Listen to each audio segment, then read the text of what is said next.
రాష్ట్రంలో election commission code అమల్లో ఉన్నందువలన ముఖ్యంగా ఎస్సీ, ఎస్టీ, బీసీ, మైనార్టీ వర్గాలకు చెందిన యువకులు, ప్రజలు పెద్దల స్వార్థానికి బలి కాకుండా ఉండాలని జాతీయ మాల మహాసేన అధ్యక్షులు అనగా రవికుమార్ విజ్ఞప్తి చేశారు. ఏలూరులోని మాల మహాసేన కార్యాలయంలో రవికుమార్ మాట్లాడారు.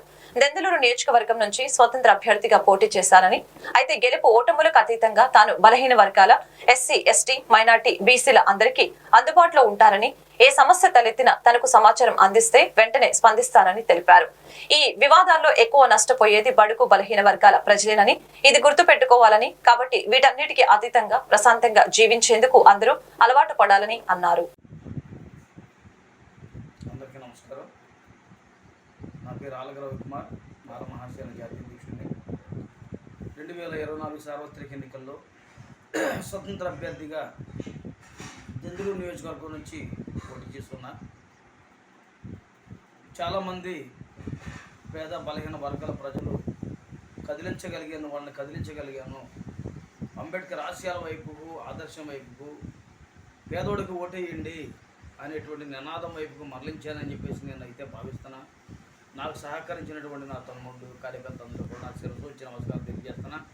అలాగే ఈరోజు రాష్ట్ర వ్యాప్తంగా ఎన్నికల సంగ్రామం ముగిసింది. కానీ ఎక్కడ చూసిన అల్లర్లు, గొడవలు, కొట్లాట్లు, హత్యలు జరుగుతున్నాయి, దౌర్జన్యకాండ జరుగుతుంది. నేను ఒకటే చెప్తున్నా, దీంట్లో బలయ్యేది ఎస్సీ, ఎస్టీ, బీసీ, మైనార్టీ సోదరులే బలవుతారు. మీరు వాళ్ళ రాజకీయ స్వార్థం కోసం మనల్ని బలవ్వాలని చెప్పేసి కొట్లాటకు తీసుకెళ్తారు. దయచేసి కేసులు ఇరుక్కోవద్దు.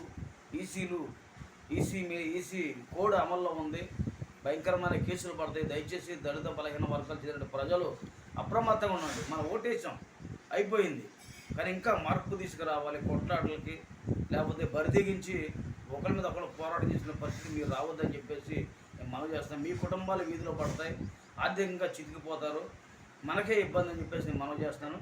కనుక మాల మహాసేన జాతీయ అధ్యక్షుడు నేను ఇప్పుడు నిరంతరం గెలిచినా ఓడినా ఇప్పుడు కూడా మీ పేదల పక్షపాతిని, మీ పక్షపాతిని నా సేవలో వినియోగించుకోండి. ఎవరికి కష్టం వచ్చినా కులాలకు అతీతంగా మరి మాల మహాసేన ఆఫీస్ తొక్కండి.